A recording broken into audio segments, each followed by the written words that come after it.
Salam müəllimlər, hər vaxtınız xeyir olsun. Hal-hazırki mövzumuz 5-ci sinif texnologiya dərsliyindən 13-cü mövzudur. Mövzumuz oduncaq hissələrinin birləşdirilməsidir. Gəlin, keçirdək növbəti slaydımıza. Oduncaqdan hazırlanan məmulatları necə birləşdiririk? Mismarla, şurupla və yapışqanla. Təsəvvür eləyək ki, iki detaldır. Bu detalları bir-birinə ya yapışqan vasitəsilə, ya mismar vasitəsilə, baxın bu şəkildə gördüyümüz mismarda, ya da ki, şurup vasitəsilə, bu şəkildə də gördüklərimiz şuruplardır. Şurup vasitəsilə birləşdirə bilirik. Mismar nədən ibarətdir? Baxaq, başlıqdan, mildən və bir də uc hissəsindən ibarətdir. Başlıqdan, mildən və uc hissədən ibarətdir. Bəs təyinatına görə necə fərqlənir mismarlar? Diametrlərinə görə, uzunluğuna görə, baxın, yəni balaca da ola bilir, uzun da ola bilir, daha da böyük ola bilir. Yəni hər uzunluqda mismar ola bilir. Diametrləri fərqli ola bilir. Bir də başlığının forması. Başlığının forması fərqli ola bilir. Baxın, bir başlığına görə, bir diametrinə görə, bir də ki, uzunluğuna görə bir-birlərindən fərqlənir. Bir də sadalayaq, diametri idi, uzunluğu idi, bir də başlığının formasına görə seçilirdi. Mismarı vurmamışdan öncə nə edirik? Yəni, biz ilk əvvəl aparacağımız iş nə idi? Nişanlama idi. Nişanlama da məsuliyyətli bir iş idi. Düzgün nişanlayarsaq, alacağımız məmulat da səliqəli olmuş olar. Deməli, mismarı vurmamışdan əvvəl ilk öncə onun yerini nişanlayırıq. Mismarla birləşdirilən zamanı adətən nazik detal, baxın, nazik detal qalın detala mismarlanır. Bəli, nazik detal qalın detala mismarlanır. Mismar vurarkən çəkici elə tutmaq lazımdır ki, əl dəstəyin ucundan, baxın, dəstəyin ucundan azı 20-30 mm məsafədə olsun. Deməli, əllə dəstəyin ucu, belə deyək də, əl dəstəyin ucunun 20-30 mm məsafədə olmalıdır. Əvvəlcə mismar sol əlin baş və şəhadət barmaqları ilə tutulur. Baxın, burada sol əldir, sol əllə hansı ki, mismar, baş və şəhadət barmaqlarla tutulur. Sonra sağ əlimizlə yüngül zərbələr vururuq. Bəli. Deməli, bu slaydı ümumiləşdirsək, dedik ki, oduncaqdan hazırlanan məmulatları bir-birinə birləşdirdiyi nə vasitəsilə? Mismar, şurup, yapışqan vasitəsilə. Mismar nədən ibarət oldu? Başlıqdan, mildən, ucdan. Təyinatına görə necə fərqləndi? Başlığının formasına görə, diametrinə görə, bir də uzunluğuna görə. Əvvəlcə nişanlayırıq, sonra nazik detalı qalın detala mismarlayırıq. Əllə dəstəyin ucunun arasındakı məsafə 20-30 mm olmalıdır. Baxın, santimetr demirəm, millimetr deyir. Əvvəlcə sol əlimizlə baş və şəhadət barmaqlarına mismarı tuturuq, sonra sağ əlimizlə yüngülcə zərbələr vururuq. Mismarın oduncağa girdiyini hiss eləyirik, yəni mismar oduncağa girdi, ondan sonra sol əlimizi yığışdırırıq, çünki çəkic əlimizə dəyə bilər və möhkəm zərbələrlə işi tamamlayırıq. Deməli, əvvəlcə sol əldən istifadə etdiyi baş şəhadət barmağı ilə tutduq, sağ əldən çəkic zərbələri, yüngülcə çəkic zərbələr vurduq. Sonra hiss elədik ki, mismar oduncağa daxil olub, ondan sonra sol əli yığışdırdıq, sol əlimiz getdi və möhkəm, əvvəl yüngül zərbələr vururduq, indi möhkəm zərbələrlə işimizi tamamlayırıq. Vurma zamanı ola bilsin ki, mismar əyilsin. Bəli, mismar əyilərsə nə edirik? Kəlbətinlə və ya çəkicin ağzındakı xüsusi yarıqla. Yanğın yazıb buradan.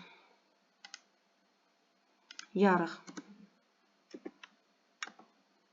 Xüsusi yarığın köməyi ilə çıxarmaq lazımdır. Baxın, çəkicin ağzındakı xüsusi yarıq, bir də kəlbətin vasitəsilə nə edirik? Əyilmiş mismarı çıxarırıq.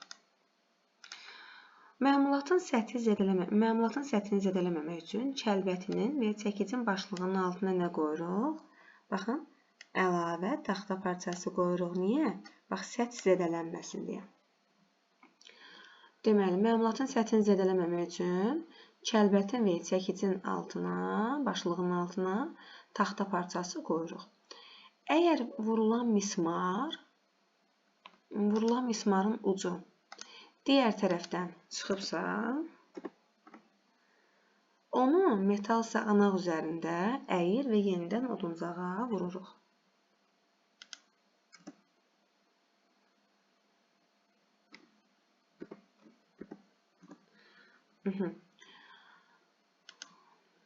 Dedik ki, əgər vurulan mismarın ucu, baxın, digər tərəfdən çıxıbsa,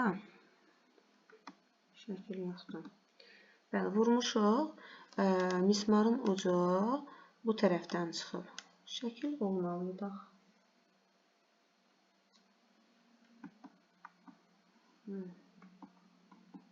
Yaxşı, şəkili yükləməmişəm. Yox, kitabdan baxarsınız.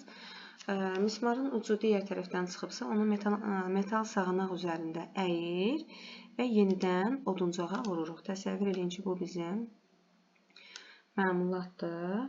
Biz mismarı vurmuşuq, buradan digər tərəfdən çıxıb və onu əyib metal sağanaq üzərində yenidən oduncağa batırırıq. Bu görülən işin möhkəmliyini artırır.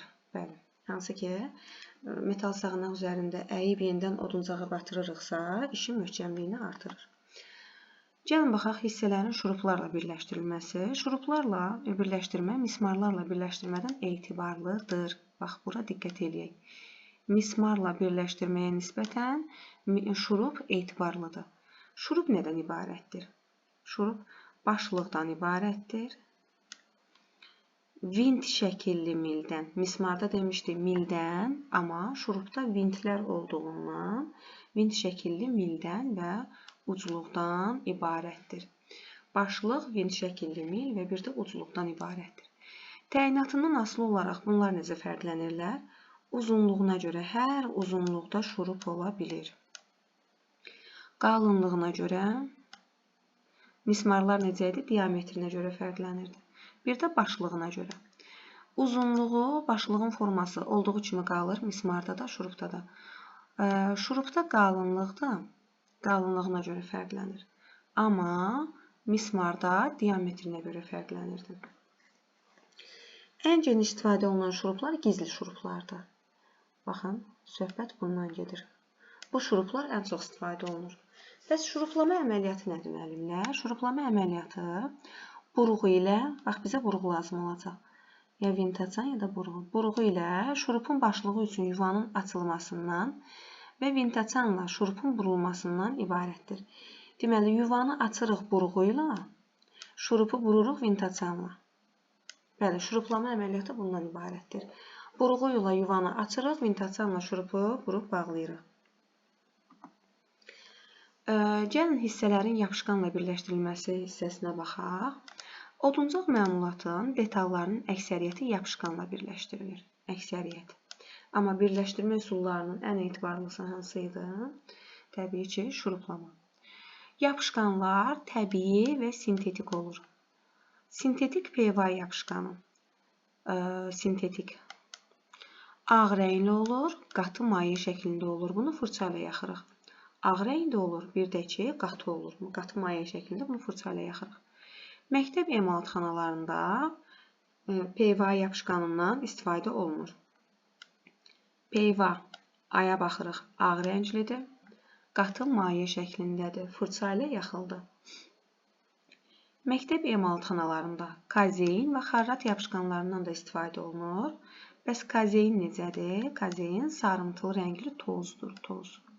Maye PVA-dır, sintetik yapışqan. Amma kazein isə sarımtıl rəngli tozdur. Onu suda həll edirik, tozu. Yaxşıca qarışdırırıq. Təzə hazırlamışıq da, düzdür. Bu təzə hazırladığımız yapışqanı neçə saat ərzində istifadə edə bilərik? Bax, burada diqqətli olaq. 3-4 saat ərzində istifadəyə yararlı olur. Sonra bərkiyir. Bəli, 3-4 saat ərzində istifadəyə yararlı olur, sonra bərkir, onu istifadə etmək olmur. Yapışdırılmadan əvvəl detalların səthi yonqar tozundan və sirkdən təmizlənir.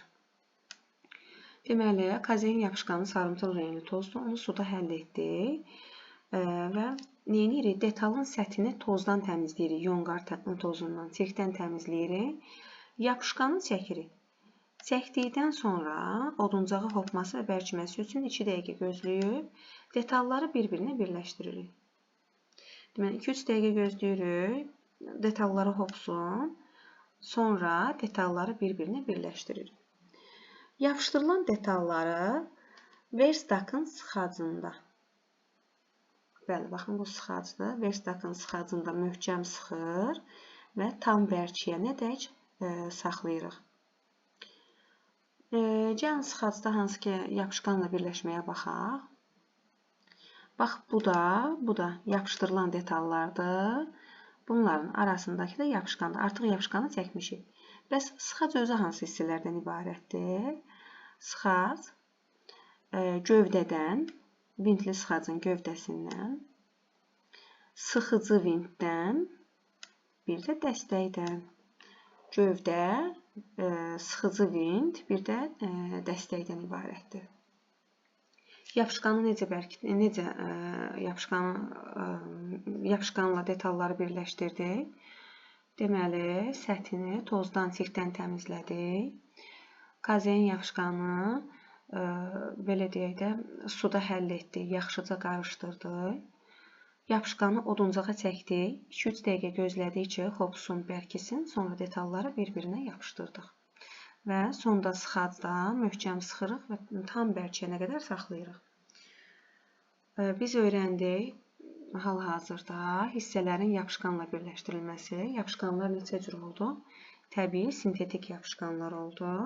Sintetik yapışqanlar hansıları idi? PVA yapışqanı necə yapışqandır? Rəngi ağdır, maye şəklindədir, fırça ilə yaxırıq. Kazein yapışqanı necə idi bəs?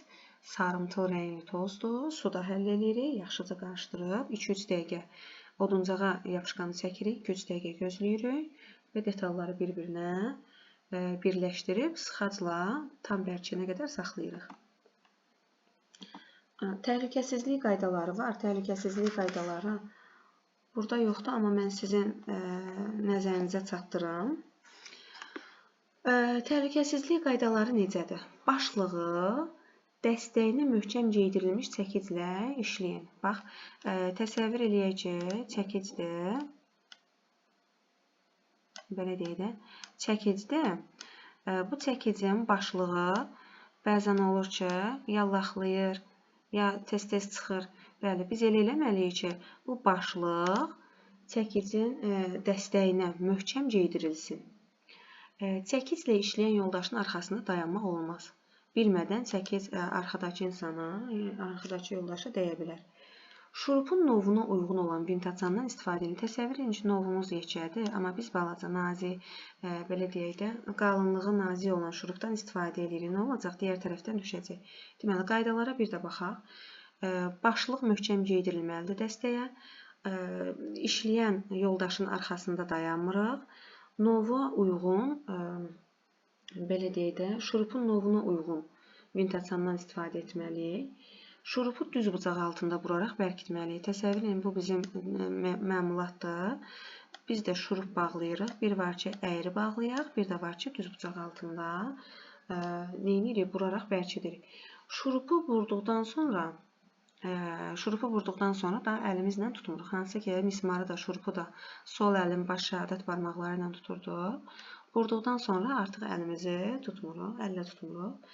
Şurupu vurduqdan sonra başlığında olan çıxıntıları, hansı ki, vintaçan və yaxud da dril vasitəsilə şurupu vurduq, çıxıntılar olur burada. O çıxıntıları sumbata kağızı və yeyə ilə təmizləyirik. Niyə? Çünki belə deyək də, əlimizi zədələyir. Hansı ki, bu metal çıxıntıları bizim əlimizi zədələyə bilər. Hissələri yalnız taxta altlıq üzərində yapışdırın. Bəli, yapışdırma əməliyyatı necə olur? Taxta altlığın üzərində. Yapışqanla işləyərkən əllərimizi və gözlərimizi, əllər, qeyd edirəm burada, və gözlər. Bəli, bunlar mütləq şəkildə qorunmalıdır. Əllər, gözlər qorunmalıdır və gözlərimizi qorumaq üçün qoruyucu eynəkdən istifadə edə bilərik.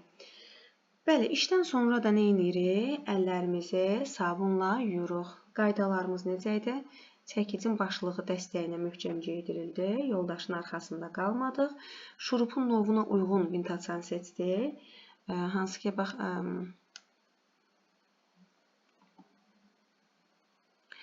burada mən nəyi unutdum deməyi. Şuruplar bir-birindən nəyinə görə fərqlənirdi? Bax, başlığının formasına görə dedik də, düzdür. Başlığın forması necə olurdu? Yarım dairəvi, bax, əsas hissəni unutmuşam burada. Yarım dairəvi, yarım dairəvi. Gizli, bir də yarım gizli. Baxın, yarısı gizlidir, yarısı da belə deyək də yarım dairəvidir. Buna ümumilikdə nə deyirik? Yarım gizli. Deməli, yarım dairəvi, gizli, yarım gizli. Baxın, bunları birləşdirdik. Yarım dairəvi, gizli və yarım gizli. Bunların ikisini birləşdiririk. Üçüncü şurupu alırıq. Bəli, bax, bunu unutmuşdum. Üzürlü sayın. Belə müəllimlər, ümidvaram ki, yenidən unutduğum bir şey olmadı.